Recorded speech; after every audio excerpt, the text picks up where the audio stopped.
Hello, আমি আরিয়ান। রায়হান রাফির পরবর্তী সিনেমা কি নিয়ে হবে, কাকে নিয়ে হবে, কবে থেকে শুটিং স্টার্ট হবে, তুফান 2 হবে নাকি অন্য কোনো সিনেমা হবে? রিসেন্ট আপডেট অনুযায়ী রায়হান রাফির পরবর্তী সিনেমার শুটিং শুরু হতে পারে নভেম্বর থেকে। এখন হয়তো অনেকেই ভাবতে পারেন তাহলে নভেম্বর থেকে তুফান 2 এর শুটিং হবে।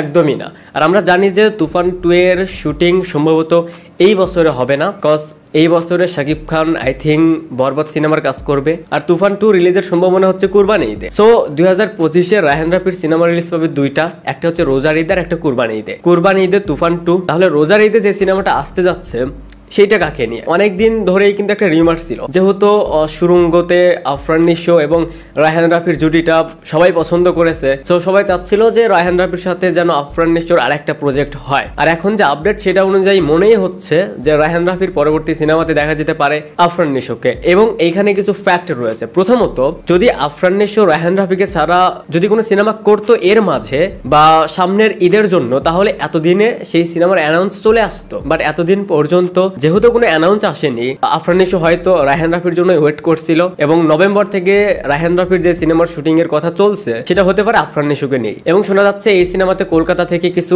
আর্টিস্ট থাকবে, প্লাস বাংলাদেশ, আই মিন তুফানে যেরকম ছিল, এখন আফরান নিশোকে নিয়েও হতে পারে। আবার এর আগে একটা রিমার্স ছিল রায়হান রাফির সাথে জিতের কোনো একটা প্রজেক্ট, এখন সেরকমও কিছু হতে পারে। বাট 80% আফরান নিশো। দেখেন, Raihan Rafi as a director হিসেবে খুবই ভালো, তার নিজস্ব একটা ফ্যান বেস রয়েছে। সো যে কোনো নায়ক, যে কোনো নায়িকাই চাইবে এই সময়ে রায়হান রাফির সাথে কাজ করতে। সেটার জন্য তাকে যদি 1 বছর অপেক্ষাও করতে হয়, সে সেটাও করবে। আমি নিজে থেকে চাইবো যে রোজার ঈদে আফরান নিশোকে নেই রায়হান রাফির কোনো একটা সিনেমা আসুক। যদি বছরে রায়হান রাফির 2টা করে সিনেমা আসে, আই থিঙ্ক সেই 2টা সিনেমাই এই সময়ে এসে হিটার সম্ভাবনা অনেক বেশি থাকবে। সো রায়হান রাফি যদি বছরে 2টা সিনেমা দিতে পারে, যদি আফরান নিশোকে নিয়ে আরেকটা হিট দিতে পারে, তাহলে আফরান নিশোরও যে পরবর্তী সিনেমাগুলো হবে সেই সিনেমাগুলো ভালোভাবে ওয়ার্ক করবে, অডিয়েন্স তার প্রতি আরো বেশি কনফিডেন্ট হবে। আর আমরা জানি আফরান নিশোর সুরঙ্গের পর তার কোনো সিনেমার অ্যানাউন্স হয়নি, তিনি কোনো টিভি নাটকে কাজ করেনি, তিনি কোনো ইউটিউবে কাজ করেনি, জাস্ট মাঝে হয়তো কয়েকটা বিজ্ঞাপন করেছে।